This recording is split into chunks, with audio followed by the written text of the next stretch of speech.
Okay, y'all. Whew. Hey, Javar. Look, I ended my live because I was just, look, I was sitting here, y'all. I was actually going to do a live before my food came. Then my food came. No, okay, wait, let me take it back. I was gonna, I'm like, I can go live before, because I don't plan on being on here long, but I was like, I can go live before my food come. And then my husband came in, because he outside, y'all. He, with him and his best friend. They outside. And I'm like, I got time to go live before my food come. That's what I can do while I'm waiting on my food. And then my kids got all loud and extra because they're eating something totally different from what we ate, which is so they were eating and they was extra. And I'm like, who is that? Stash Cat. Hey, Pierre, what up? So I'm like, while I'm waiting on my food, woo, woo, woo. And, then my husband came in the door with my food.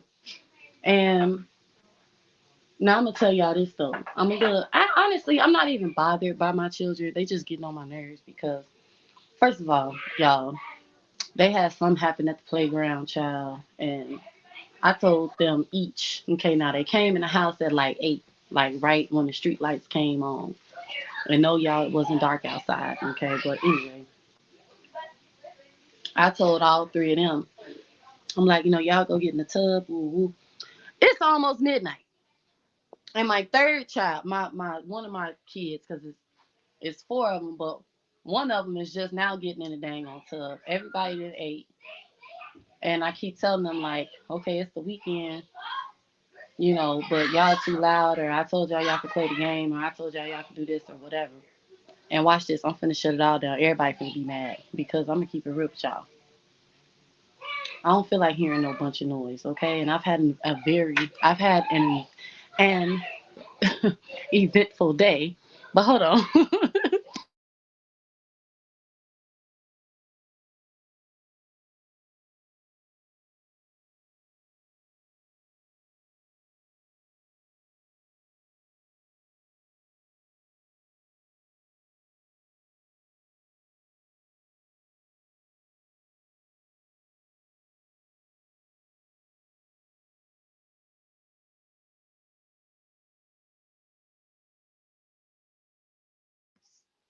Okay, y'all, I'm back. But anyway, I just wanted to know, I just wanted to come on here and talk with y'all for a little bit because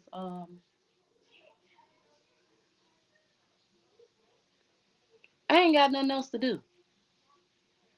I didn't play cards with my husband earlier, and we just kind of was just chilling and watching TV. Well, not TV really. We was watching a movie, and my kids are winding down, and I'm actually thinking I'm gonna sit here and I might play cards with them again when they come in. But I don't know, y'all. I ain't got nothing to do. I done drunk me some wine,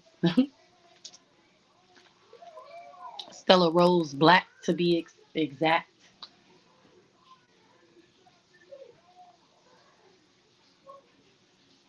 and I'm really just chilling. And I'm like, there's room for conversation. I don't know.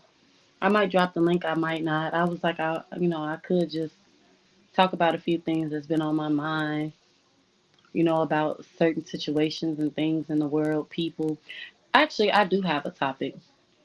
I wanted to talk about, like, cause this popped up in my head when I was playing my game a minute ago. Like, where do y'all think people pleasing comes from, or not even people pleasing more so, but caring about what people think? And it actually came back to my memory. I was watching Bridgerton when the new season came out, and he had fell in love with this, with the maid chick, right? And she was considered, like what we call a bastard child, but they called her something else. They didn't even call the baby a illegitimate. They called her something totally different. I just can't think of what it is right now. But not his beard. It just meant it means like to be a child born outside of marriage. What you got to say, Javar? He said, same here. I was drinking some tequila trying to find me something to do or to make up a plan. Man, Javar, look, if you got you some cards, okay, sit there and play solitaire with yourself while you come up with your plan. Cause by the way, y'all, I put my husband in spades the whole time. He won the last round. He couldn't even beat me. I kept messing with him. I was like, beat me, beat me. He all woo woo woo. I don't know, it was fun. But listen, um, remember he couldn't marry his wife because society, like in the, in their time, it's like when you think about it, and though in the time that Bridgerton is centered around, a lot of things us women today do wasn't even thought about.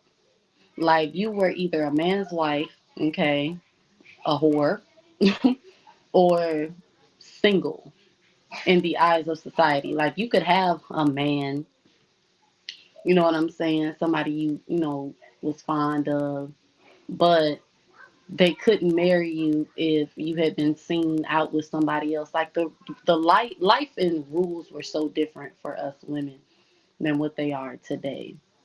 And when I was thinking about this, I'm like, you know, I believe that that's where it comes from. Like, you don't really hear a lot of people saying what society thinks because so many people have come away from that, looking at society, the world. But back in those times, society was like something different, right? Like there was like class, and money. You know what I'm saying? Like the people with the money, who had the money, was in my opinion what their society, like, that was society. What will people say? What will people think? The people who, had titles and land, you know what I'm saying? Something like the Joneses, okay? So like in Bridgerton, okay, the Bridgerton family are the Joneses. And so is all of their peers and everybody that they're associated with. Like all the people that's got money and you know, royal titles, land, businesses, whatever, right? And then The rest of the world, they live by society's rules and regulations. And not only that, y'all, a lot of things were illegal in those days. Like things, especially stuff that we do nowadays. You know what I'm saying? Like things were actually illegal, unheard of, not just frowned upon, but it was like it was illegal. Like against the law. There were laws not just for women but for men too, but there were certain things that were just like against the law. So I said all that to say caring about what people think isn't like just something we just came up with or was born. Like I don't believe anybody was born insecure or trying to please others. I don't believe that. And I was also, thinking to myself, a lot of like these conversations that I'm hearing on podcasts and things, a lot of us are referring to our childhood and the way that we think and function as adults. And some things we are unlearning, some things we're still we still hold on to, or it's hard for us to break away from, whether it was something that was taught that is right but wrong, or something that was taught that's actually wrong and like abusive, manipulating, whatever. But some things are hard for us to break away from because it's like instilled inside of us. And I know for me, um, it's kind of a little bit of everything. You know what I'm saying? Like it could be the way that I was taught or something I saw inside of my home that wasn't taught to me necessarily, but I picked up on it and clung to it. And then it's also things that I've seen and heard outside of my house, um, like the way, you know, conversations and things, and yeah, things that I viewed as a kid. Like, I'm gonna give y'all an example. So a lot of the times when I say like, oh, people, I notice this when I say, well, people, I'm not necessarily referring to strangers or even people that haven't like known me personally. I'm referring to people that I've actually been around and I've heard their conversations with other people, or I was even a part of a conversation. I noticed that like when I was younger, y'all, like we're gonna say I was like 18 years old. Actually, I think I was exactly 18. And I had a cousin. I mean, I still have this cousin because she's alive. But I had a cousin who actually was going to college. And she hadn't like actually went to college yet, but we had her like trunk party and she did her graduation and her prom and all these other cool things, right? And there was a lot of conversation about like that was negative, from family, friends of the family, because anybody in our family is like, I mean, their family. But there were a lot of conversations about her thinking that she was better than other people in the family because she was going off to school. And funny enough, this cousin of mine always had this attitude, of like superiority. I would know it because me and this cousin, y'all, like like as kids, we stayed into it. We stayed into it. I mean, every girl sleepover that my aunt had, it would always end with, oh, such and such and Kevon, got into a fight, and we would both get in trouble. But in my eyesight, she was considered the golden child. And in her eyesight, I was, I guess she thought I thought I was better than her. But I didn't learn these things until, of course, I got older. And before, because keep in mind, we're cousins, but I had lived further. I lived out of state. I didn't like grow up with my cousins from like diapers to teenagehood because I was a teenager when I started coming back around. But I learned that there was a lot of positive talk about me. And then, of course, there were negative things that were said, but I learned that there was more positive talk about me than there was negative talk. So to her, I was thought I was better because I lived in the suburbs and I'm around all these white people, all this kind of stuff, right?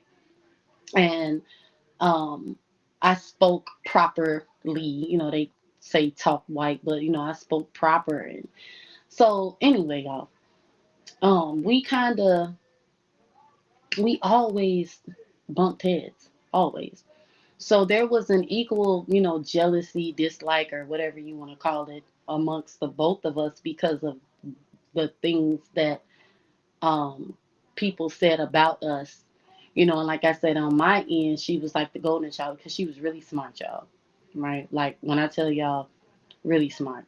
Now I always saw her as like, yeah, she thinks she better than somebody. So it was funny to me when like we're grown, well, at the beginning stages of like real adulthood, where teenagers or whatever, and she's going off to school, and I'm hearing all these negative things about her from people, and I'm not going to say who, because that's not the point of this, but from people who always spoke so highly of her, even if it was to say something negative against me. Because keep in mind, y'all, this is family that we're talking about. We're not talking about strangers. And what was so odd to me is that she also started to say negative things about them because, of course, you know, um, what's funny? I don't even know how she knew what was. Oh yeah, that's because like I said, there would be like something that happened, and then somebody would say, "Oh, you think you better than because you going off to school," and she'd be like, "What?" And so, funny enough, y'all, me and her got really close during this time.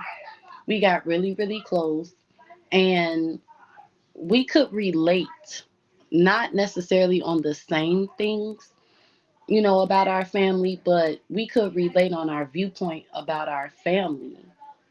But what was so funny to me is that the divide, like us no longer getting along, had to do with like our attitudes. Because everybody in my family has like this attitude where I can't really explain it, like, because I don't want to say that I have that attitude or that they still have those attitudes, because I don't believe that. Keep in mind, y'all, this was years ago. Like, I'm 32 now. I didn't have any kids when this stuff was going on. But we ended up bumping heads again. I want to say by this time I was in my late 20s. And no, no, no, I was in my early 20s. Almost I was in my early 20s going into my late 20s. And we fell out again because I corrected her. And she felt like, oh, you did it too, and woo, woo, woo. But I was doing exactly what was done to me when I had, went too far in a situation or I did too much. I was corrected, by my family. But she felt like I was against her. And it's so funny to me because I wasn't against her at all. I was just letting her know, like, hey, that ain't the move to make. And she got mad, y'all. And I'm not surprised though, because I have that same kind of attitude. Well, I had that same kind of attitude. Like, if I'm doing something that I want to do and I know it's wrong and you correct me, I feel like you're against me. Like, I don't think I grew out of that until we go say maybe like 29. We're going to say I didn't lose that mentality until I was about 28, 29. Because well, one, I just kind of grew up and was like, just because, no, I can't even say exactly what happened that changed my mindset, but I know it's something that I grew out of. But I'll never forget it because, of course, I'll never forget, what a loved one, said to me, how they made me feel when I was merely just trying to tell them, like, you might be taking this a little too far. But I said all that to say, I have heard family speak against something positive, um, something good that has nothing to do with the situation at hand, you know. And I said all that to say, my cousin, in my opinion, have always had the attitude that she's had. And it's not something that I hold against her, honestly. I actually accept her for who she is. And I say that because um, before we stopped speaking, I knew that about her. Like, she has, a grandiose attitude, and I'm not too far from it. And neither are the people in my family. Like, in my opinion, we all kind of think, you know, like we're kind of better than the whole show. Like, we all have that, mentality. If we're going to do something, we're going to be the best at it. If we're going to go someplace, we're going to be the best dressed. If we're pursuing something, it's going to be the best thing to pursue. So it's no shock to me, that anybody in my family thinks that way of themselves. But the point that I was trying to make is that when I was her age, well, when we were in that age range, because I'm actually older than her by a year, and I didn't like it because I didn't think her attitude had anything to do with her going off to school. In fact, I actually felt that, how can I put this? I actually felt that she was just being who she's always been. But I also thought that the people around her, which is, by the way, my family, like, all jokes aside, like my blood, I felt like the people around her, kind of felt some type of way because, they didn't necessarily go to school, or, like they could, I felt like nobody could relate to her. And so it made them feel like they had to, like, I don't know, tear her down or speak against what she was going for in order to make themselves feel, I guess you can say, just as good as she was. And I only felt that way, y'all, because I was, honestly, I was kind of like on the outside looking in. Because to me, you know, her going to school and her having, the attitude that she has is just who she is. Her going to school is just like, in my opinion, her going to school. It's like, I kind of thought we all expected for this to happen, seeing how every other report card was straight A's, or, she was valedictorian. It's like, to me, it wasn't a surprise. It was something that she always talked about. She was going to go off to school and, she was going to do this and she was going to do that.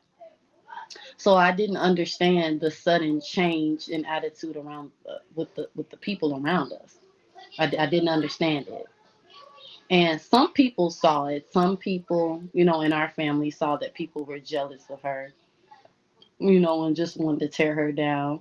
And others, was kind of like me, stay quiet about the fact. I don't know. But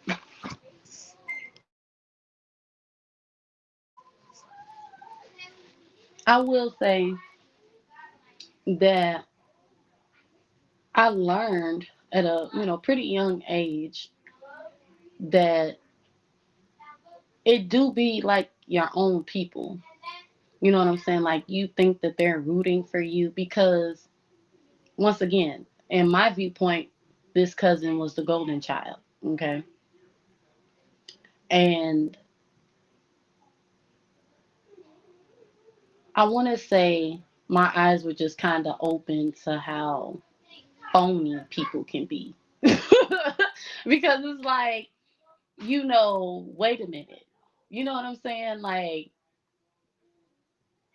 you thinking that these people are rooting for you. Now mind y'all, this is my perspective on the whole situation.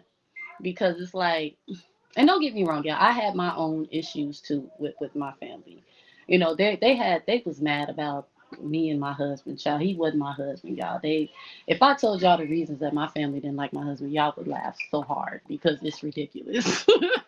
Like, in fact, it's a little more superficial than anything. But during that time, we spoke a lot, and I was rooting for her, and she actually has her doctorate now. And I always knew she could do it and was gonna do it because, like I said, our whole life she was like, a straight A student. And there wasn't a doubt in my mind that she was gonna, do what she does now. The issue for me was more so just seeing how, like I said, family. And I'm not saying it was just like a whole group of people, or honestly, y'all, it was really just like maybe one or two people that was talking a little crazy. But it was so shocking because it's like, what y'all was just saying, all this stuff.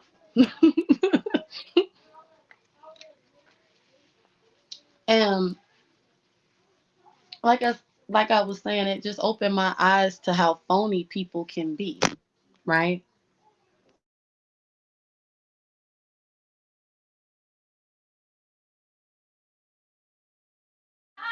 Because this wasn't coming from friends or, like I said, strangers. This was coming from literally the people that around us.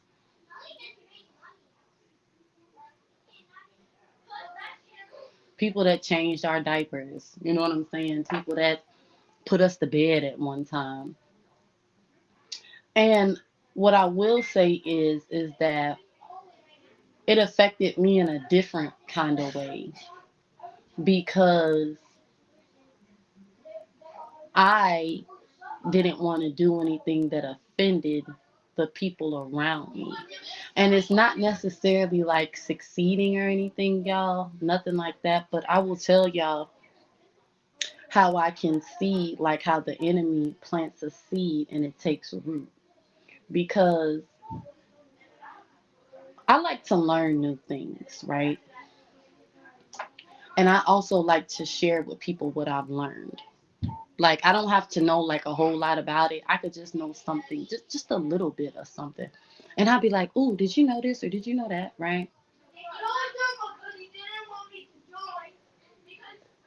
The enemy would have me thinking, "Hey, such and such gonna think you better than them." And y'all, when I tell y'all, I had no idea. I had no idea. Like that something that like that would take root inside of me. Of course, until now, like I said, I'm 32. It's been years since that situation happened. But I was just asking myself, like, where does that come from? Because my mom, personally, like, my mom never compared me to other children. I did have experiences where, people did compare me to other, like I said, I have a cousin who people compared me to, right? But my mother didn't do that. And so I was just asking myself, like, where did that come from? Now, mind y'all, I didn't start living with my dad until I was about 14. And see, in my mind,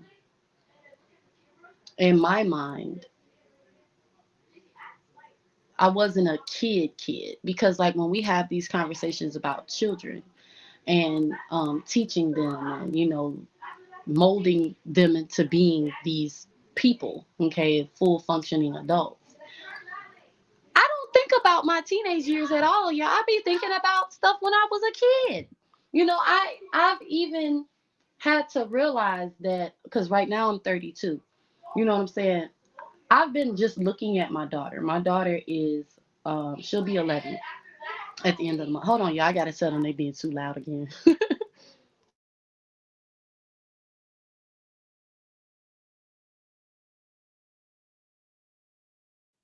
Okay. Look, y'all.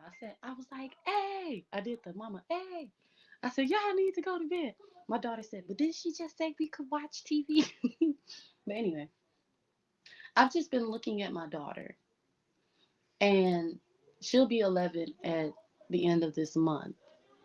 And y'all, I'm looking at her and I'm like,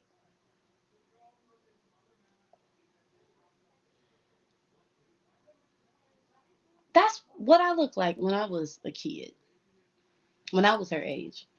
But I thought I was so much more mature at her age. I remember when I was about 11, 12. And y'all, I didn't see myself as like a kid. Does that make any sense? I just didn't. I just didn't.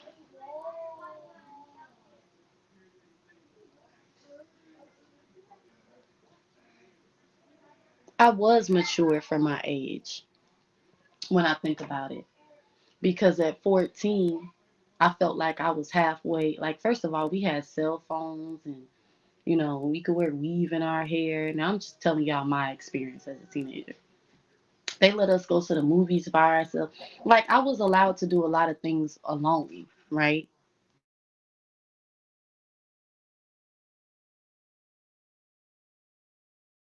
So, when I think about, being that young, and when I think about my childhood, and some of the things that affected me, I don't count my teenage years because I'm thinking, oh, I should have been, mentally stronger by then, but I wasn't.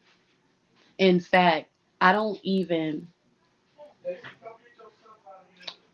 what am I trying to say? I don't even,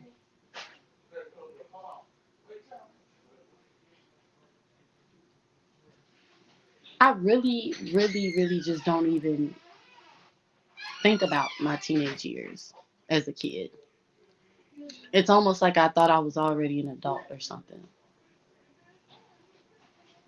When the converse, like when I'm gonna say the conversation is how you should teach and mold and shape your children. Because by that time, y'all, I can't even say I was really like, I don't know. It's just not there. And so I said all that to say that, wait, hold on, y'all, because it's a lot of noise and I can't think. I didn't went all off.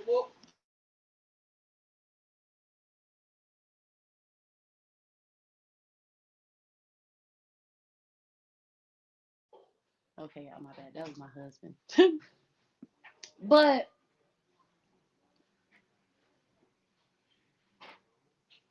yeah, I soaked in a lot as a teenager that I've actually bottled up and like tucked away somewhere in a corner, like in a really dark corner that I just don't even want to think about or, talk about. And I'm like, a lot of what I've heard as a teenager has affected me in my adulthood.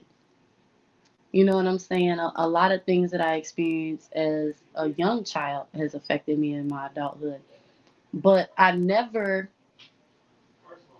equate my teenage years to like being a part of my childhood. Isn't that crazy? Isn't that crazy? I don't like equate those two. You know what I'm saying? And the another thing is that I want to say for women, our brains, I want to say we mature faster than men. Yeah, we mature faster than men. I want to say before we're 21. I know it's before we're 21. I know that much.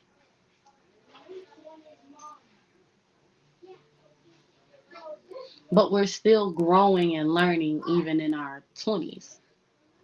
But especially when we're 18, 19, 20, okay, 21. We may be more mature, but we're still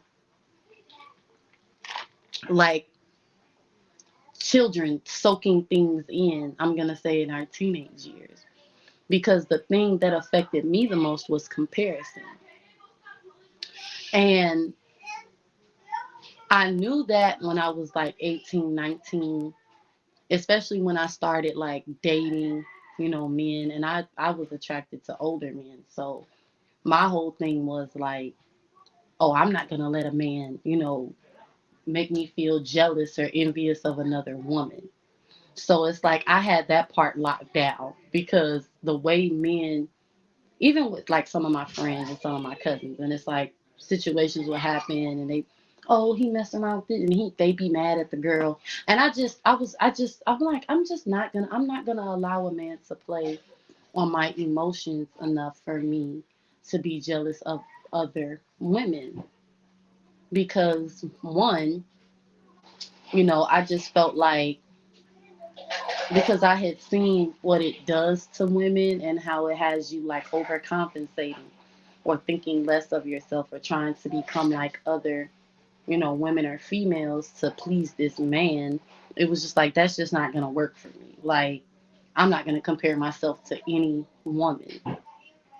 But I would compare myself like internally, you know, I'm going to say to other things. Like, what was the I guess I could say, like, what would I compare myself to? Like, let me think about this. Because it was there, but it wasn't like a thing. Like, I guess you can say it would probably, what, like, I don't even know how to put that into words because it was there, but it wasn't what people would think it would be. Like, I don't know. I might have to sit back and think about that a little bit more. But I can honestly say, yeah, it was there, but not. There we go. I wouldn't allow somebody else to do it. Like I said, a man, but I would do it myself. Like, oh, you know, I probably could color, like she do. No, I can't color like she do, or something like that. But I could learn from her. Like it was something like that, or I don't know. But I didn't allow anybody to play on my emotions to have me jealous or competing with somebody. Because I think we all kind of compete with people in a way, like whether it's knowingly or unknowingly. Because one thing about me, I do like to win. I do like to win and I do like to dress my best. But I don't go with the intention to outdo a specific person. Now, I can honestly say I have not done that. Because in my mind, I'm doing better than everybody, which is crazy. Like, in my mind, there is no comparison, okay? Like, you can't walk up to me and say, oh, your dress would look better if you wore it like Keisha, because I'll be like, no, I look good in my dress and Keisha look good in hers. Like, I don't know, y'all. I know what I'm trying to say, but I can't put it into words right now. So what I'm gonna do is we're gonna come back to that another day. But I was saying that yes, compare the comparison um did and has taken root inside of me in a different way that had me feeling like, I wasn't as good as other people could be in general. And so in a weird way, I kind of accepted that and just decided, like this is who I am in life and this is what I'm going to be in life.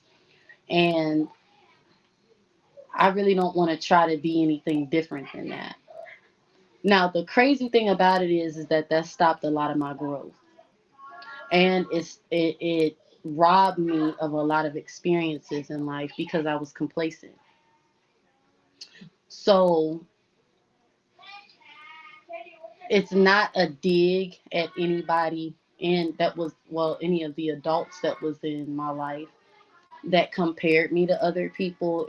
This isn't to make them feel bad or anything like that, because something I've recently learned is, a lot of the bad things that have happened in our lives, whether it was words and action, things that are out of our control, like tragedies, people dying, and things like that, is the work of the enemy. And it was supposed to happen. It was supposed to, you know, um, mislead you. Have you go down a different path. Have you not knowing who you are and what you're supposed to do in this life. Um, it's not necessarily, you know, all of our fault. You know what I'm saying? And it's not really that specific person's fault either, because we all have choices. Now, that was a choice that I made. I didn't realize I made that choice, of course, until, you just kind of, I guess you could say, go to therapy, have conversations by yourself, have, deep thoughts all by yourself, or deep conversations with people, writing in your journal, whatever you want to call it. And you just kind of recognize some things and you're like, I have done this, or I did that, or I took on this mindset or this attitude because of this, that, and the other. And another thing I've noticed that the enemy does is that he does have you looking at other people and thinking that you're missing out on something, or that um, you're incapable of having certain things. And I'll give y'all an example. I saw a lot of girls when I was younger who had great relationships with their dad, or even I'm gonna say it looked that way, because of course at 32, you see things, people tell you things, you hear about things, whatever. So anybody who had a relationship with their dad, it I let it bother me. I let it bother me because I felt like, well, I want to be close with my dad, but da da da da. And it just didn't happen. I just got to be honest with y'all. Me and my dad are still to this day not very close. Um, I can honestly say I am 1,000% grateful for my husband and the relationship that he has with my oldest daughter and my youngest daughter, because it was something that I wanted for myself. And so it was important to me, like, and y'all, and I'm still like this to this day. Like, I had all my kids by one man. I'm so proud of it. It don't make no sense, y'all. Like, the Lord has actually had to humble me, because when I tell y'all, um, I really wanted to. What's funny is I am a daddy's girl, because even though I didn't have my biological father, my stepfather played a huge, huge, huge part in my life. And um, my mother actually blames him for me being spoiled. Okay. Matter of fact, she blames him, my grandmother, my aunt, and her. They're all responsible, but I think she blames him. In fact, she does blame him a lot for, for me being spoiled. But anyway, um, I would let that bother me, y'all. And in fact, I held this weird grudge against my cousin for the longest, because I felt like my dad favored her, liked her more than me. And of course, he was her favorite uncle. I think my father is still her favorite uncle. I will say, majority of my cousins, my father is their favorite uncle. And there's a lot of us girls. There's boys, but I want to say my brother. Dang, now that I think about it, in my first set of first cut, yeah, in my set of first cousins on my dad's side, there's only, my grandma only got like three grandboys until the next generation started being birthed. I think it's like my brother, that cousin, that cousin. Cause I don't want to say everybody's name. You know, people messy as hell on here. But yeah, y'all, my grandma only got like three grandsons. But then the next generation that's birthed, I think she has like four grandsons. But anyway, y'all. But yeah, it's a lot of us girls. So I held this like super grudge against my cousin because I'm like, oh, you know, she was my daddy's favorite. And y'all want to know something? What I learned at shoot 30, 29, 28, 27, 25. My father has always really, really loved me. My biological father loves me so much, y'all. And you know, I said a while ago in one of my lives, this was years ago, you know, when I went to therapy and I actually realized that my parents were people too, you know, like they were actual people and they had me when they were young. And you know, I also recognized that a lot of the things that my parents did wrong, you know, that they really didn't know any better, or they were just doing their best, and that they were, you know, working with what they thought they had. And some things that they said to me. Now, I will say this: my father has apologized to me for a lot of things, and I didn't really know how to take it at first because, you know, it was more so like, you know, I'm all damaged and broke up now.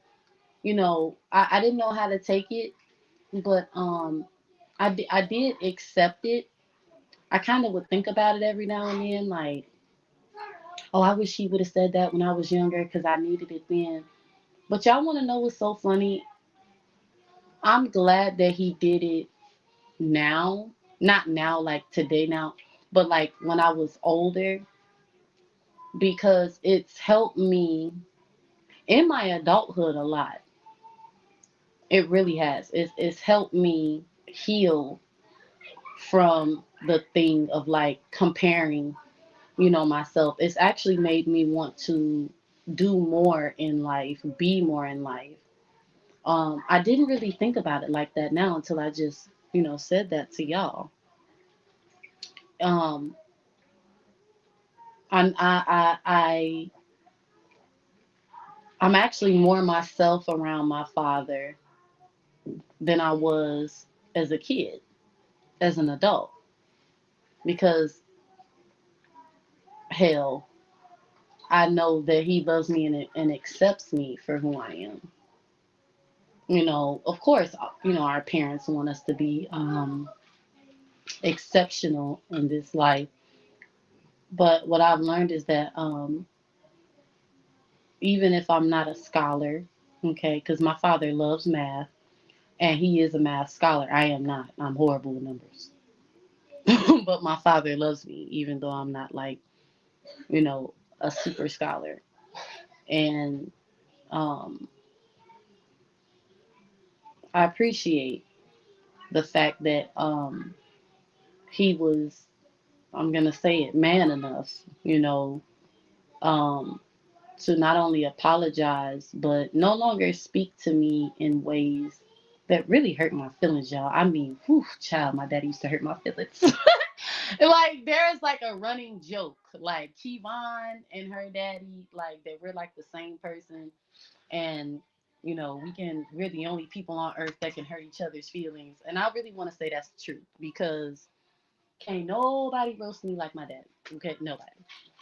And yes, I said roast because I'm from Chicago and my dad's from Chicago. And if your parent or grandparent, auntie, cousin is Chicago, and you know what I'm talking about. Once they get started, going on you, your feelings is hurt. Okay, you just cry. You just be like, damn.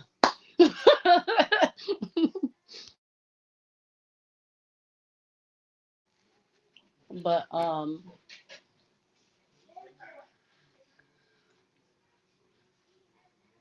I said all that to say, a lot of the times, a lot of that insecurity and stuff that we have, and we care about what people think and what people say, comes from a place. It may not come from your parents. It could come from people outside of your home that are your family. You can hear what people say about other people, and you may not want them to feel that way about you or whatever. But I will say this: I am extremely grateful for aging because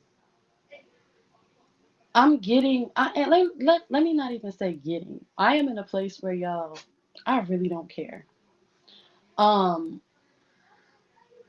I'm really strong in my faith to the point where, like when you're talking about religion, opinions about religion, and church people used to really be my like subject. Um, I haven't had any real bad experiences with people in church. I can honestly say I've heard of other people's experiences and things like that. And when I got saved, y'all, it was like, you know what? I don't want to be a Pharisee. That was my thing. It was like, I don't want to be a Pharisee. I don't. I don't want to run people away from God, because it's like I learned all the rules and stuff before I actually got to see God. I'm gonna say this is just my opinion about my own life. I don't know, but it was like a lot. I had noticed that a lot of people had church hurt um, around me, people that I lived with, someone that gave birth to me, my mom. People had church hurt, and even though I kind of grew up in church, and I didn't, I don't like religious people. I don't. I I don't like religious people. And y'all want to know what's so funny is that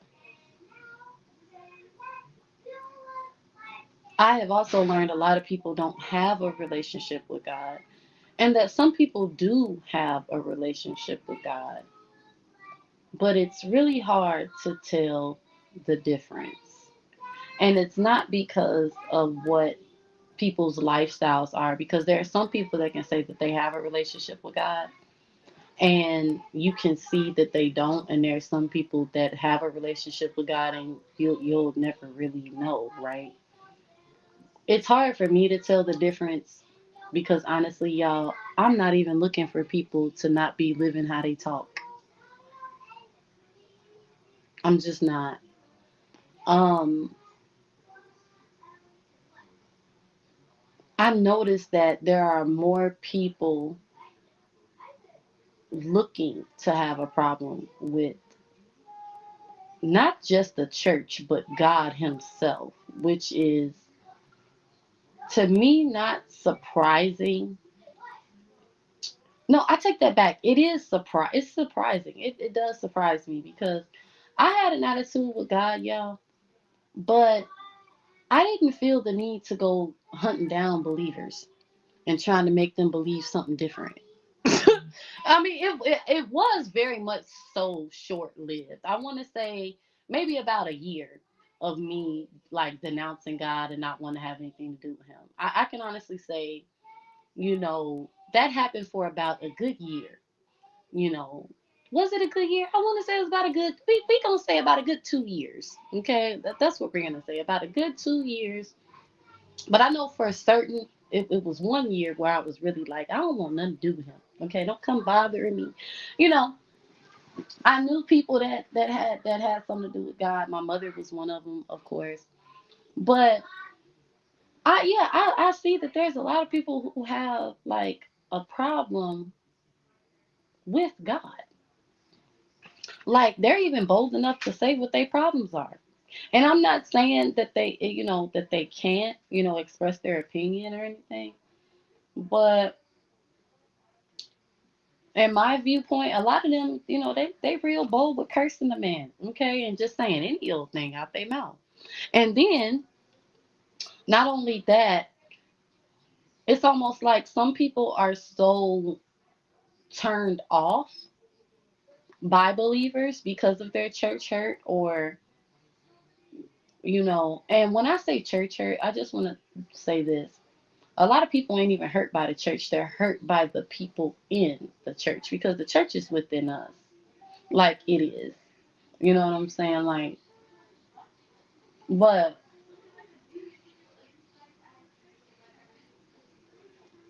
people think that your belief in God comes from like many things. They think it comes from, being forced into religion. Somebody is beating you up about it, or has scared you into, believing you're gonna go to hell. Some people look at, people being believers as, oh, they used to do drugs and alcohol, or they used to be a prostitute, and this is what keeps them off the street and off of drugs. And I gotta keep it real with you. I don't see nothing wrong with that.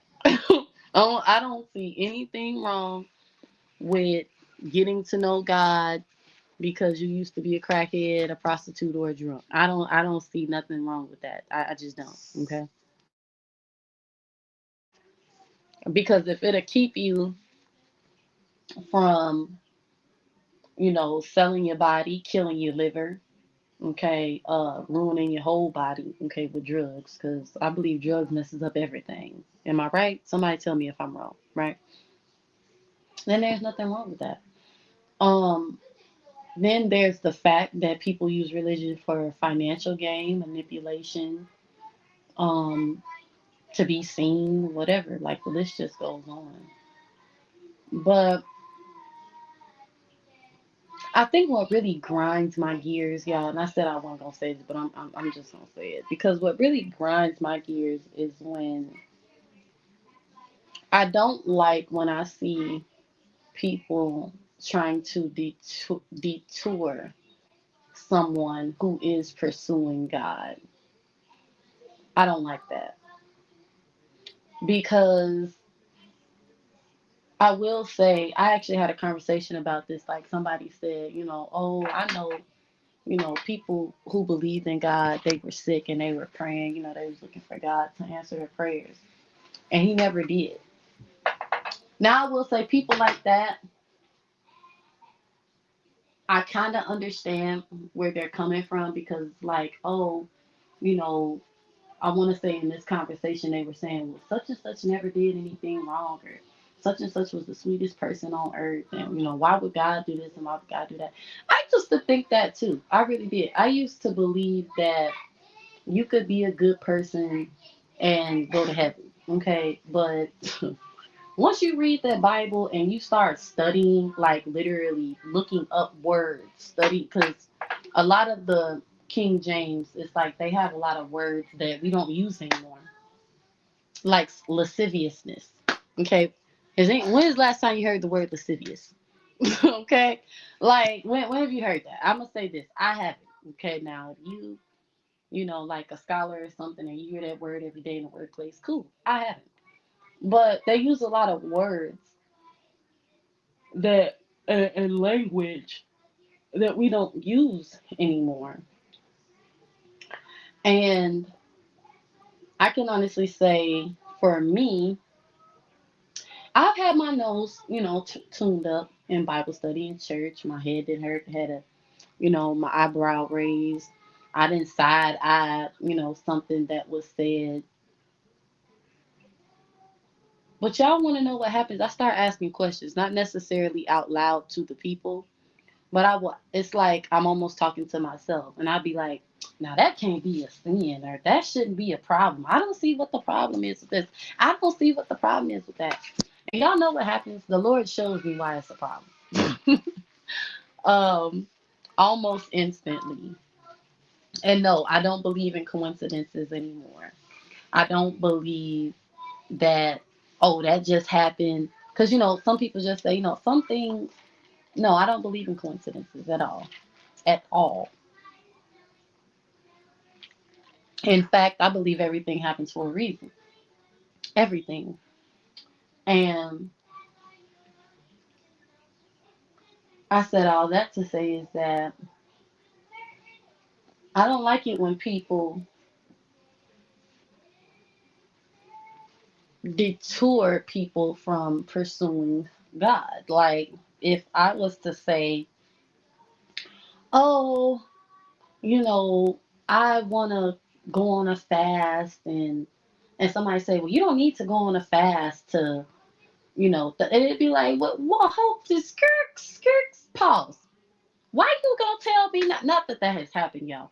But I be having questions like when I see these people in the comments and they, oh, you ain't got to do all that to have a relationship with God. I think different.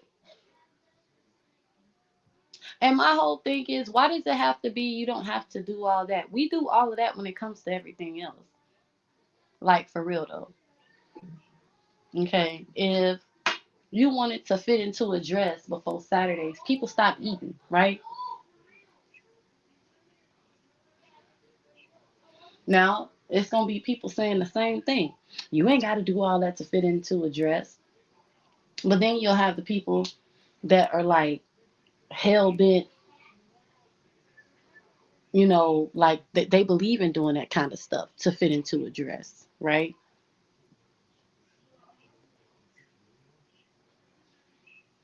You're always going to have believers and non believers in anything. But one thing I do notice is when you talk about God anywhere, sometimes even in a church, okay, you could be standing in a pulpit preaching the word of God, and there are going to be people that don't believe you.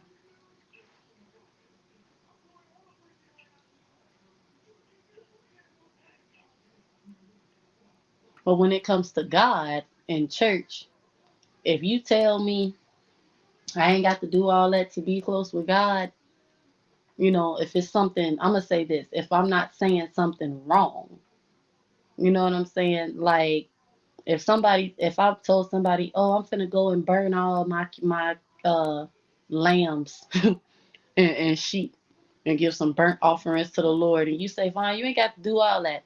It's scripture that backed that up in the New Testament. You know what I'm saying? Like, give me some facts of what I ain't got to do all with God, okay?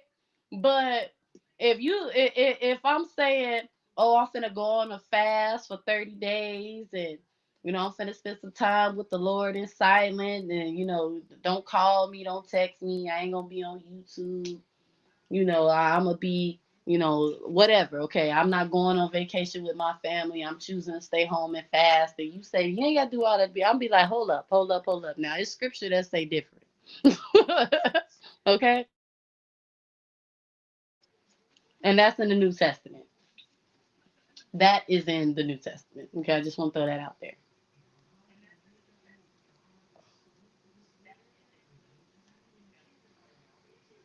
But it kind of baffles me when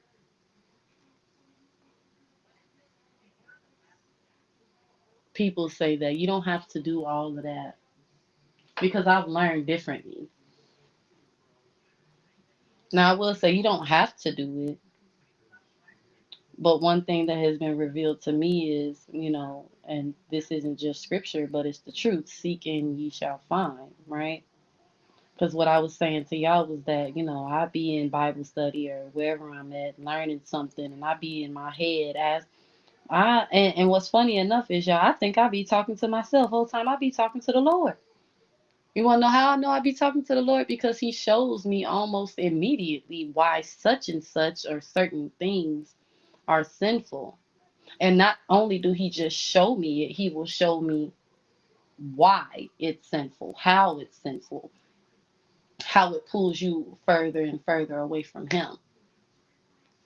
And to me, that is so beautiful. And not just beautiful, but I love it because I have answers and questions about a lot of things.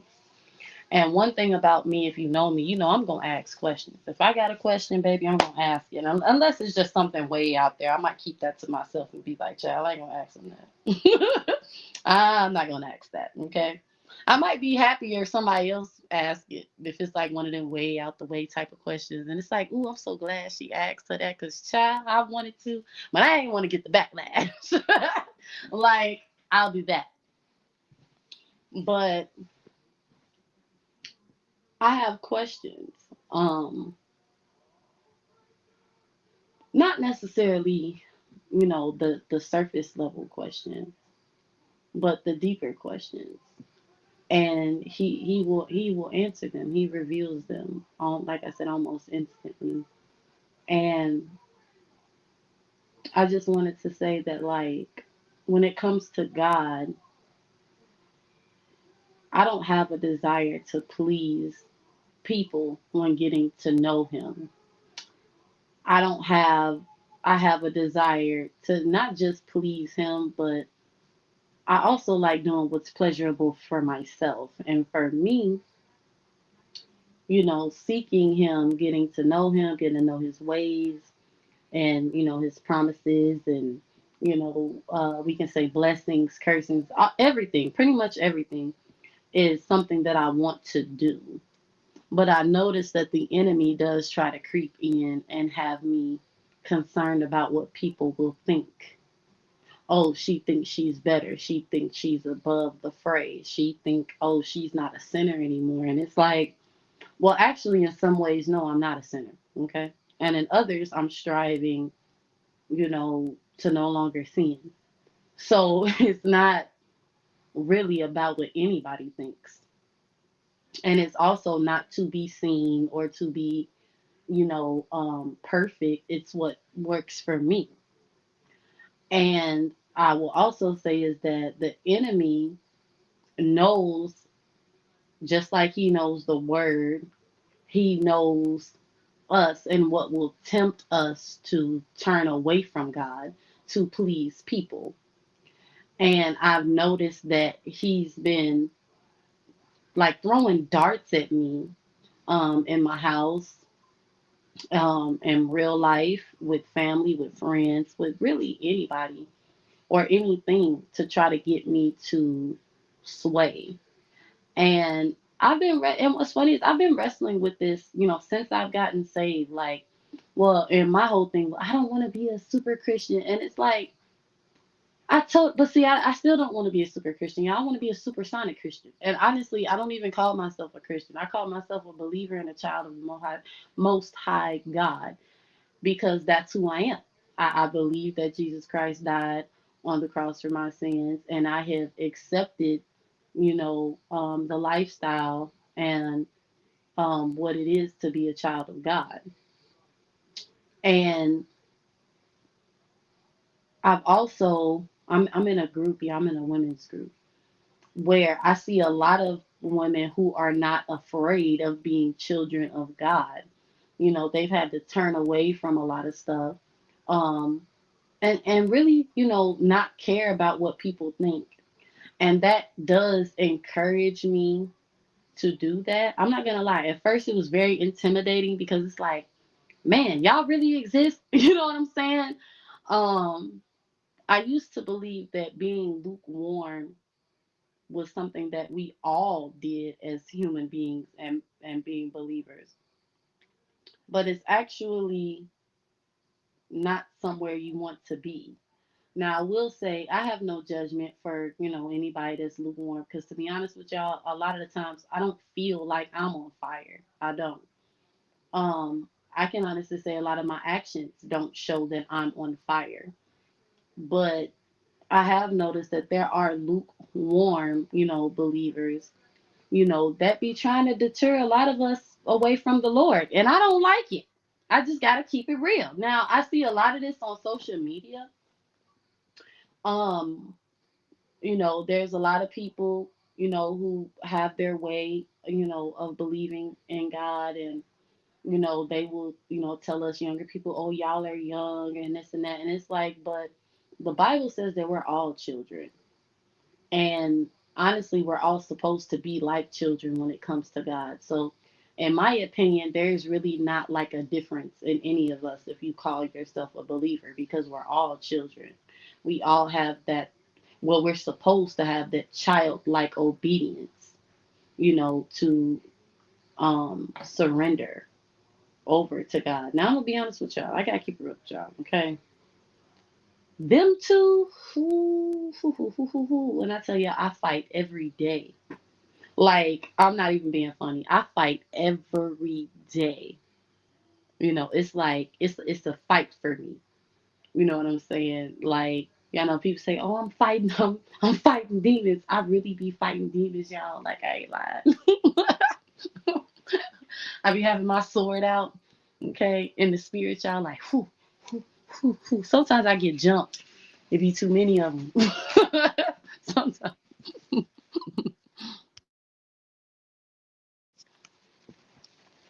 But y'all want to know what I do after I get jumped? I get right back up. Yeah, I said I get jumped. After I get jumped, I get right back up. I pull another sword out, and baby, okay, listen, I'm standing strong. I'm standing strong in the arm. Yeah, my husband's sitting here listening to me, and I'm cracking him up, but I'm so serious.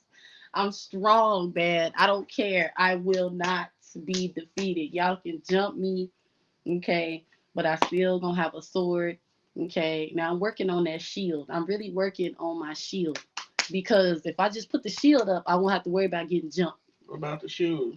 Listen, don't worry about my armor. I'm telling, don't worry about my armor. Don't worry. If I put that shield up, I ain't got to worry about getting jumped. But it's a process. It's not. For me. I count my progress. I don't count my failures.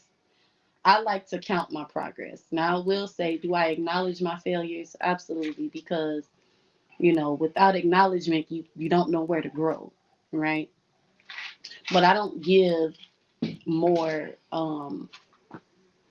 I just don't. I'm not looking at my failures because, like I said, I'm striving for perfection. I am not perfect, and I think that's the difference in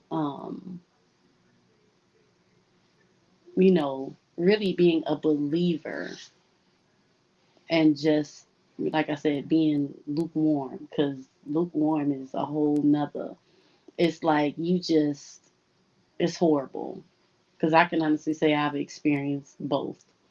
When it's like, oh, I know God, but no, it's so much, much, much, much, much, much, much deeper than all of that. And that's another thing people do say it's not that deep. Oh, baby, it is. That's what I want to tell y'all. You have to want to see.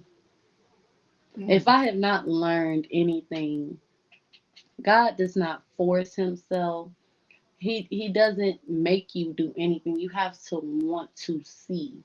Because what was I telling y'all? I would be asking myself. But I think I'm talking to myself, y'all, but I'm talking to the Lord. Like, Lord, I don't see, you know, help me understand how this is a sin. Help me understand how this is a problem. And I don't even say help. I just be thinking, I don't see how that's a problem. And I may even call my mother and say that. Okay. And she can explain it to me 1,000 times. And I still be like, no, that I don't get it. And then something will happen where I actually just see it. And it's like, oh, oh wow. So yeah, that's what I want to talk to y'all about. Where does these things come from? Why? And here's the thing: if you know that, let's say you're older than me, and you care about how you'll be seen, and sometimes it's not even people. It's really us because I know for me, I didn't think I was capable of pursuing my relationship with God in the way that it was being presented to me. Because like I told you, I was real complacent in life. Like I'm okay with being this. I'm okay with not being that. But it's like, what was I striving for exactly? You know what I'm saying? I didn't really have, I have ideas and, but there's nothing that I actually pursued, because I felt like, oh, I just don't have to, like, that's just not going to be me. It's like I just had gave up or something. Like, for real. I just quit. And I will say, like, with learning about God more,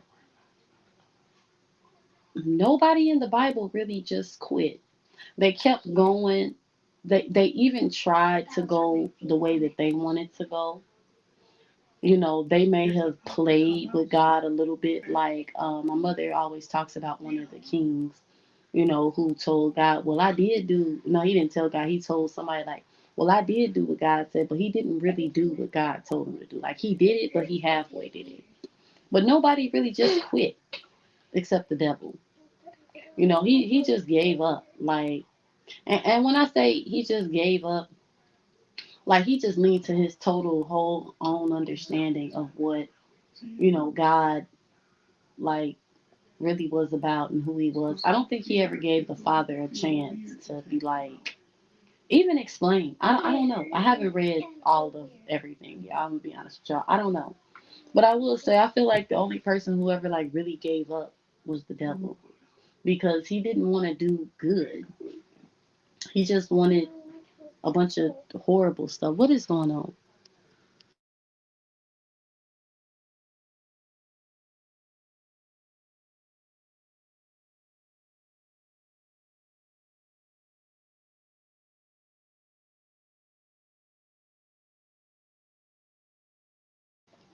But no, I was just saying that I feel like the enemy, he like the Lucifer, whatever.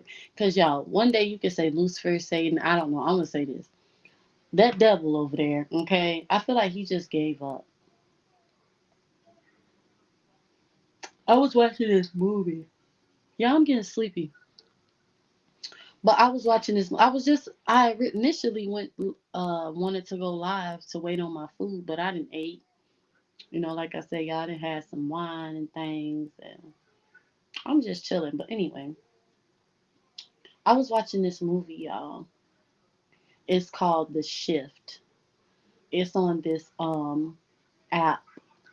Well, actually, you can watch their movies on Amazon Prime, right? But it's called The Shift. And he was talking to this guy, and he was like, where is he? Like, he would never say God. He would never call God by his name, y'all. Where is he? I'm here for you. He gone. Woo, woo, woo. And I'm watching, and I'm like, this is kind of triggering because a lot of the times things will happen and you will be like, where is God? Or why wasn't God there? Why didn't he show up? And all this other kind of stuff. It was really kind of triggering me. But the devil said he was called what was he called? The executor, the the complicator. What was he called in the shift? The Look it up, look it up, look it up. Cause y'all, they gave him a special name. They didn't call him Lucifer or nothing like that. They called him something else. But I watched it, and he had offered the man. He offered to give him whatever he wanted. No, he offered. Yes, initially he offered to give him whatever he wanted, and the guy started praying. Benefactor. The benefactor. That's what they called him. The benefactor. But he had started praying, y'all. And he went away, I think, for like it was 5 years, 7 years, 6 years. I don't know. He was gone for a long time. But then he came back, child.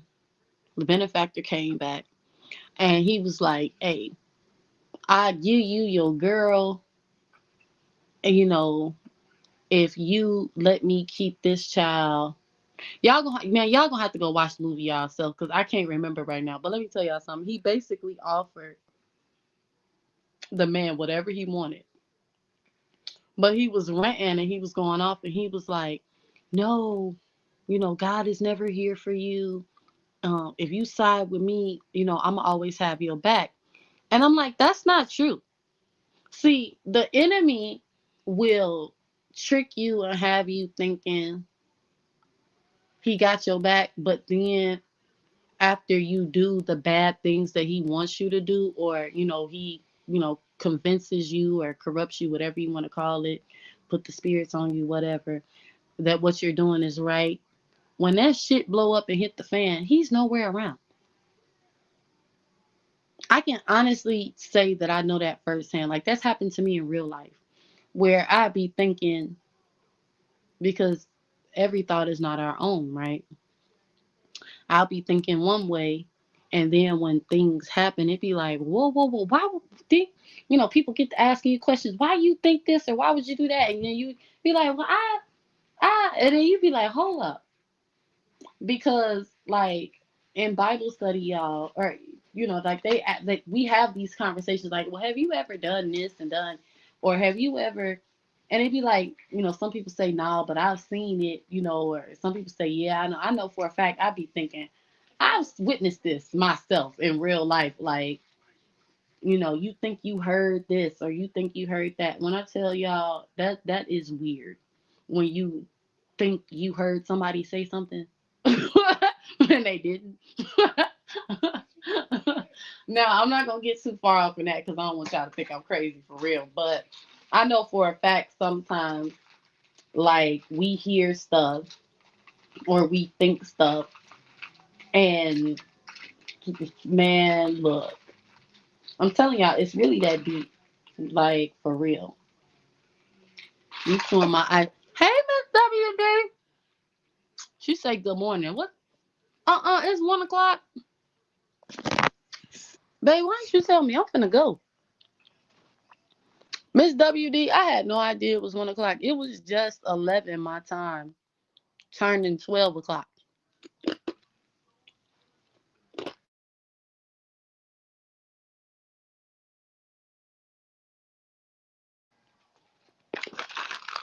I'm finna go because I gotta go to church in the morning, y'all. But y'all gotta watch the movie. I'm telling you, that's a good movie.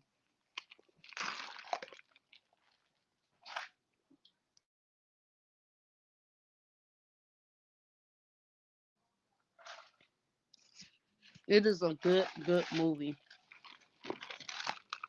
It's a really good movie on how spiritual warfare. I think so.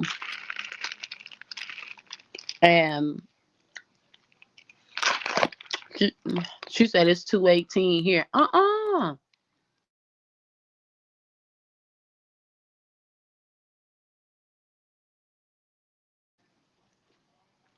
I had no idea. It was just like my husband. Well, y'all know Jim. Jim and I just sitting up. He's just sitting over here listening to me talk. I'm just like, look, I'm just gonna go live and wait for my food. But my food already came. I didn't ate it.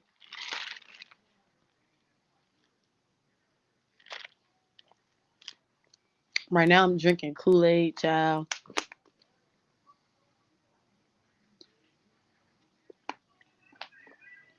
But yeah, that's what I was saying. Like, yeah, I don't like it when people try to deter people from God. I don't like it. It bothers me. I don't argue with people in the comment sections on social media. And honestly, y'all, I don't argue with people in real life because there are people, like, I have people who are not believers in my real life. And you know what? I don't argue with them. I just, I let them say what they got to say and I just keep it moving. But I have to be honest with y'all. I don't like it at all. I feel like if people, I'm going to say this, if religion and God and all of that bothers you that much to where you feel like, but see, I'm forgetting that that's what they're supposed to do because everybody has a job. And the thing about it is, y'all, is that I'm going to tell y'all the sucky part that I really learned in church, Bible study, prayer meeting, whatever, is that there's only two sides. Okay, right. You have people that say, and honestly, y'all, I have come away from saying that, oh, everybody has their own path. And I'm gonna be honest with y'all, that's true. That is true in life. We all have different roads and paths and ways to live. Like that's true. But when if you claim to be a believer in Jesus Christ and you claim to know the true and living God, then there's only one path because the other path is going to hell. And it's like people don't want to hear that. They don't want to believe that. And I'm gonna be honest with y'all. I'm one of them. Like I told my mom, I said it's really hard for me to wrap my head around the fact that you know the hell is like. I mean, of course, we all know that like well, I ain't gonna see, almost got me because no, everybody doesn't know that hell is a place. Everybody does not know that.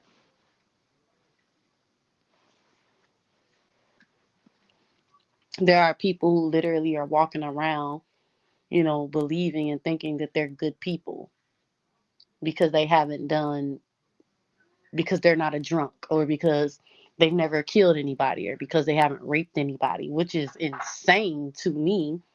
Only because once you crack that good book open,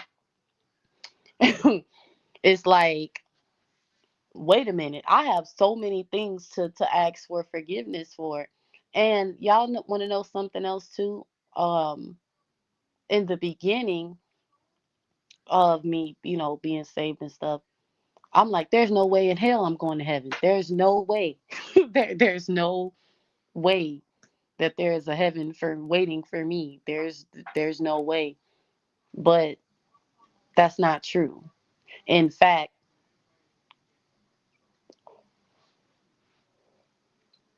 before I decided to get baptized, years and years before I decided to get baptized,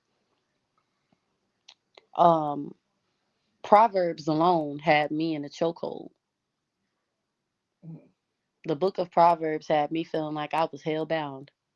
And that is the honest to God truth. And that's why I love Proverbs so much because it's not something to crawl up in a ball and be sad about and damn yourself to hell for. It's a way of life. Like all you got to do is just, do what Jesus said in John. Go and sin no more. That's it. And you good. That's it. Like easier said than done. But like I said, if when you want to, strive for perfection, right? In God, it seems easier to achieve. It does. I just got to be honest.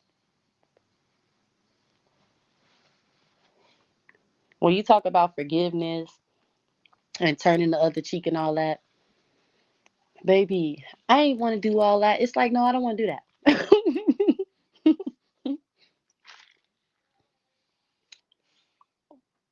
But then, it's like in your journey of really, like I said, pursuing God, you just kind of start to look at things different. It's like you start to feel the weight of your sins.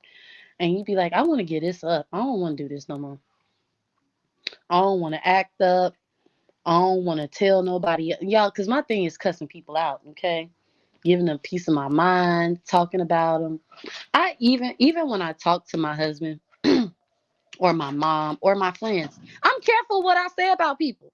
I don't just drag them through the mud like I be wanting. Like, don't get me wrong, I might say a little something, but even then I be like, "Ooh, Lord, forgive me." Okay, but I'm careful when like. But this has all been a process, y'all. This didn't happen overnight. Like it just didn't. It didn't happen overnight. None of these things happened over. Nothing is happening overnight. I can honestly say it's like one day, one step at a time. But what I was gonna say was before I interrupted myself is that like these people have a job to do. These people have wait. I don't think anybody can hear me because my thing going out. Babe, can you hear me? Go to my live and see. I'm finna go. I'm finna hang up. I'm finna hang up. He laughing at me. But no, yeah, these people have a job to do.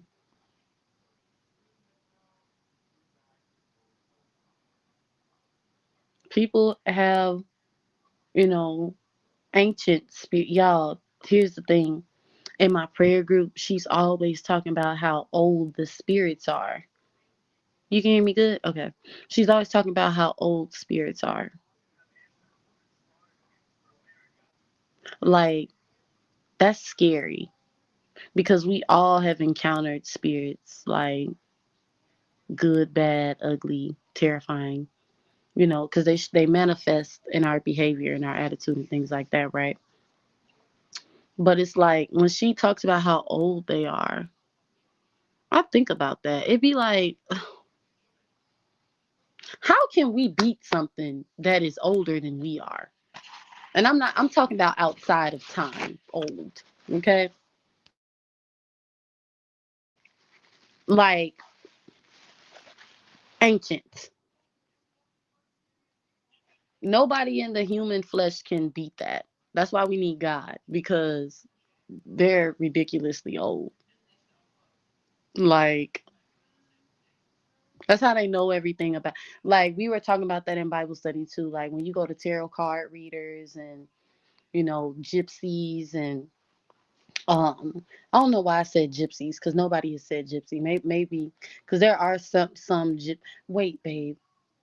No, I need to do my research on gypsies. I know a lot of the gypsies are like, they call themselves oracles and seers. There we go. They call themselves seers. And um that's how they know things about us, y'all. So like when you go to a tarot card reader and they're like, "Oh, your grandmother used to read to you every night when you were 5." And they know those things, y'all, because they're old. They're old as dirt.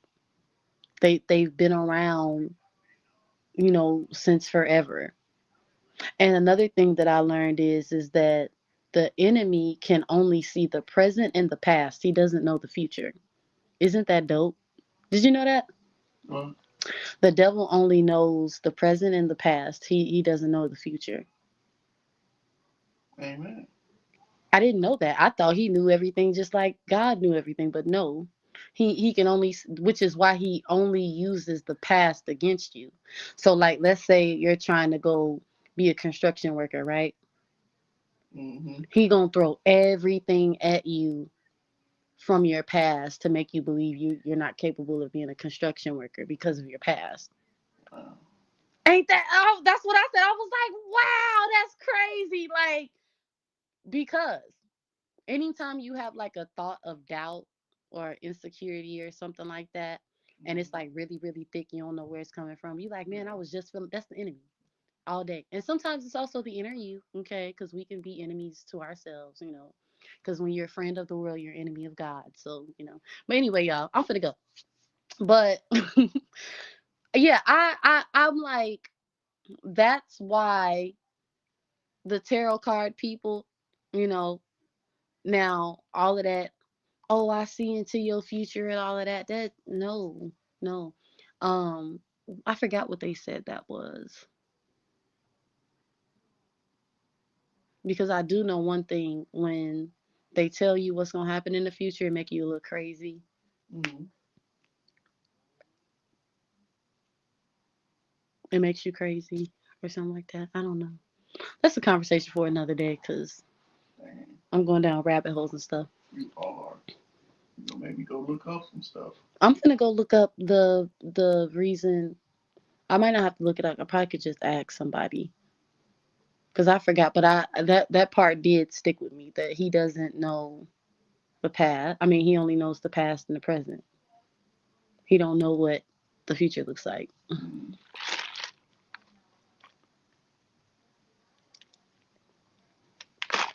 Yeah, my husband made some Kool-Aid and it's bomb. Remember I told y'all the other day he don't know how to make Kool-Aid? I changed my mind.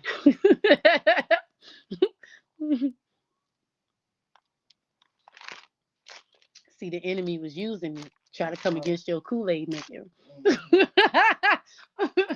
Yeah, I'm finna go. I don't know. I might private this live because I was just rambling and rambling. I don't know. I ain't talking about nothing. But I don't know. I hope I made some really good points though. Made y'all think about some things because mm,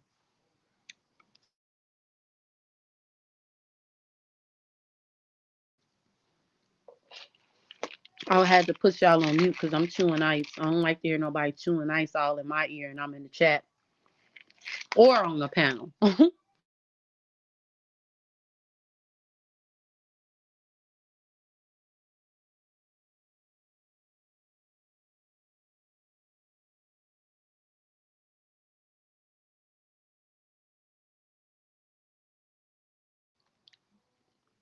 mm, mm.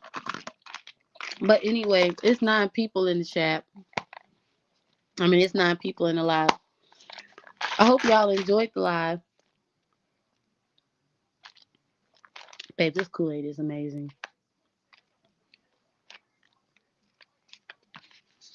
What you put in here? Sprinkle. Sprinkle happiness. You stupid. Mm, mm.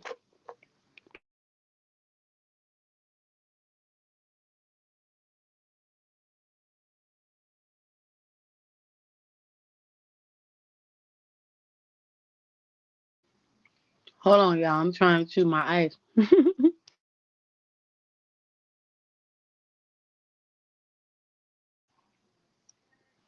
Okay, y'all. I'm back.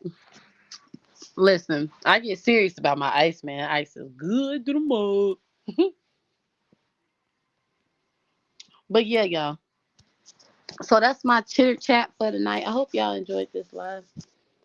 I'm actually a little tired, just a little bit. I I gotta go to church.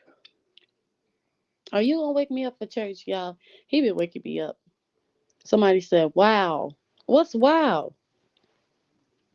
Start from '02. Mm. I hope you're not trolling because you're gonna get blocked, baby. Look, I ain't got time for no spirits. I don't know. Listen, I'll take you to church. You would take me to church, Jim. They said they'd take me to church. Can I ride with them? I don't want to ride with them, though. Whoa. Tell me I can't ride with them. You can't ride with them. My husband said I can't ride with you. Somebody some yes. But no, y'all, I'm actually tired. I'm getting a little tired. I probably will spend the rest of my time talking to my hubby. Ooh, I'm yawning. But I hope y'all enjoyed the live. I'm not a jealous type. Well, you shouldn't be jealous. I belong to somebody else. It's best for you to just, I don't know, not feel no type of way, right? How do I respond to that? What is it? I don't know if it's a he or a she. Go click on it. You a moderator. Go see if you know you're a moderator, don't you? Mm-hmm. He's saying I'm not the jealous type. It's best for you to just go on about your way. You can't be jealous of somebody else's wife. That's called covetedness. Is that covetedness? Yeah, it is, ain't it? Yeah, thou shalt not covet my neighbor's wife. Mm, mm, mm. They gonna be like, "Bob, crazy." Listen, mm-mm.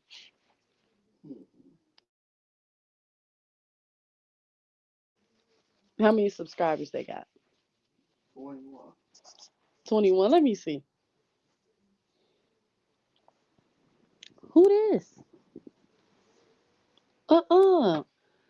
It's like it's both ours, but we keep you at his house. LOL. Who the hell? Forgiving yours. Who the hell is this?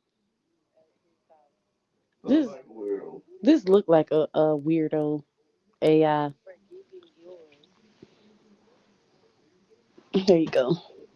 I'm just playing. Okay, because look. I'm actually glad you said that because I was going to say so. I was going to cut up. No, I'm just playing. I don't do that no more. I'm just playing too. I ain't got nothing else to do. I was gonna drop my link earlier. I'm glad I didn't, cause see, y'all would have ruined my whole little vibe, child. Listen, but I'm finna go though. I hope y'all enjoyed the live. Give y'all something to think about. I don't know.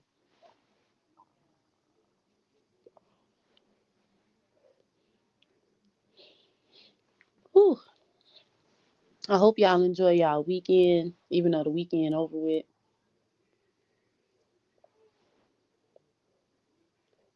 No, that's right. It's supposed to be a 3 day weekend, ain't it? Yeah. For people without jobs. You being funny? Y'all hear my husband? Y'all talking about some people without jobs. What you trying to say? That's cool, kids. I got a job. The regular world gotta go We just not telling YouTube about it. regular world gotta go to work Monday. I ain't got to go to work on Monday. Yes, y'all, I have a job. Go look for it. Go dox me.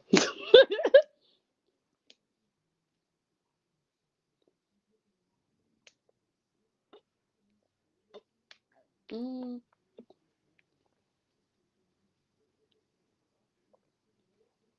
yeah, I just drink that water. It's so good. When I tell y'all I love water, man, I told my husband I'm finna go like drink water for 3 months straight. No juice, no pop, like not even apple and orange juice. But I did tell him, I said, I'm gonna start just drinking apple and orange juice for straight water. Cause my skin, y'all, my skin used to be so freaking clear. It seems like that I'm just kind of aging just a little bit, y'all. Just a little bit, just a little bit. Okay. And I'm not popping out babies every 2 years. It's hard for me to get that glow back. But I told myself, if I start drinking water, more water, water, water, because I drink a lot of pop now. And I don't have like pimples. Babe, have you noticed that? Well, Like, I don't get pimples and acne and stuff. Like, oh yeah. I don't get it. I mean, I never had, like, when you go through puberty, Mm-hmm. I never had that. Like, ever. I mean, you could see when I'm dry and things like that. But y'all, I never had bad skin, which is really a blessing. But I just feel like my skin can be a little more luxurious because I love people with nice, pretty, clear skin. I don't care who you are, what you be a white person. If I look at your skin and it's like, oh my goodness, you have good skin. I love good skin. I really do. Because I think it shows that you actually care about your skin. I don't know. I don't know. I don't know. But I will say I drink a lot of pop and juice and stuff, y'all. And I used to then be like this, babe. Remember when I used to make Kool-Aid and I didn't drink it? Only you and the baby drunk it. Yeah, yeah. The next live I do, we gonna be talking about self care. Matter of fact, I'm gonna go live tomorrow. No, I'm not. I'm lying. I think I'm gonna go live on Tuesday. I'm gonna go live on. No, if I go live on Monday, I ain't gonna wanna be on YouTube for the rest of the day. Cause that's how I do. If somebody I support go live that day, I'll catch their live. Like whoever I support that day, if they live, I'll be there. But I don't like being on YouTube all day and night no more, y'all. I don't even really scroll on here that much. I scroll. If I like it, I share it. Other than that, I do not be on YouTube. But what's funny is I was watching a live earlier and I was like, you know what? I think I'm gonna get back in the YouTube game and be a real content creator. I keep saying it, y'all, but it just don't seem to be happening. Probably because I'm busy with other stuff. Like, I don't know, but I do like coming on here and just talking to y'all. I know some of y'all probably think it's just boring, but I don't know. That's just what Vine's reality is for right now. I just be on here just talking, telling y'all how I feel about stuff. And I just gotta be honest with y'all. Right now, I really got an attitude towards the people that's deterring folks away from God. I really do.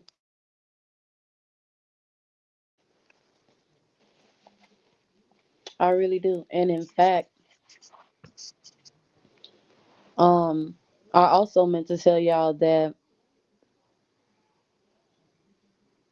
you know, I think we say, like, I know I was watching what's his name? Babe, what's his name? Look, Cam Newton. damn, Newton. And he said he was a soldier in the army of the Lord, y'all, and I fell out when he was talking to Ray J. But I think I'm learning what it really is to be a soldier in the army of the Lord. Right now I feel like I'm in training, I'm in boot camp. And it's really not a joke. You know what I'm saying? Like, you have to be grounded in your faith because there will be people to try to deter you. Some people do it purposefully. Some people don't even know that they're doing it. And I actually feel sorry for those who know what they're doing because their reward will not be something good at all. But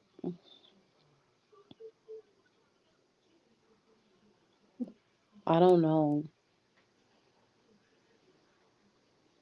I will say I'm gonna probably get on some of y'all nerves too, cause everything is spiritual for me, baby. Everything ain't nothing, just nothing anymore. Everything has a meaning, which is crazy because there was like I be when y'all when I learned that something that I thought really meant nothing at all actually means something, it's crazy. I'd be like, what?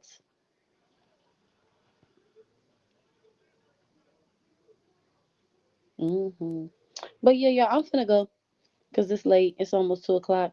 I hope y'all enjoyed the live. Hit the like button on your way in and out. If you didn't catch me live, I hope you enjoyed the replay.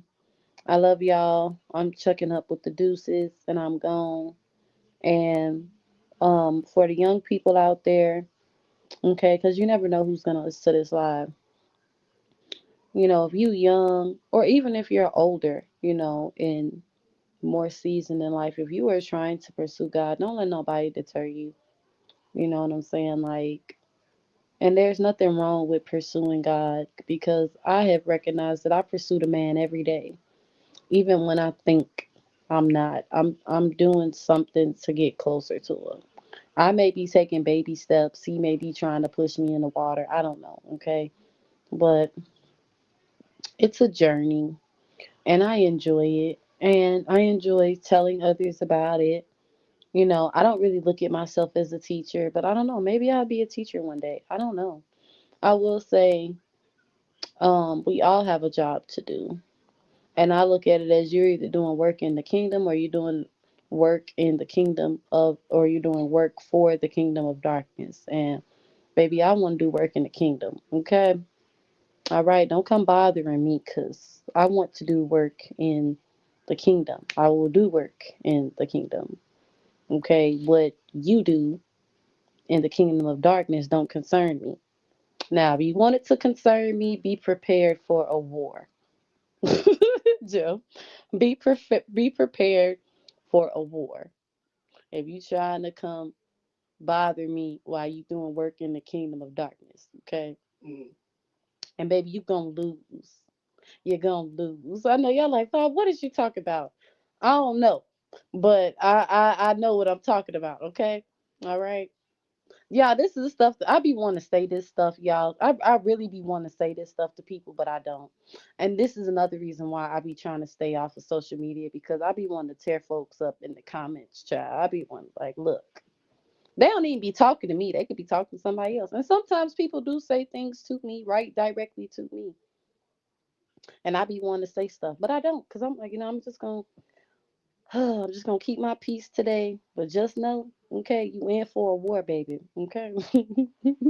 Be like, look, all right. But yeah, I don't know. Jim say I need to put on my shoes a piece and keep them on, child. I'm gonna keep reading the Bible. If they say something about some war shoes, about some battle shoes, it's over with. I'm gonna unlace these shoes a piece and put on my battle shoes, baby. Okay? Do it say that? You in Leviticus? Did you see something about some battle shoes yet? Oh, okay. Cause look, y'all talking to Jim. All right, y'all. I'm gone. I love y'all. I hope y'all enjoyed the live and good night. Bye.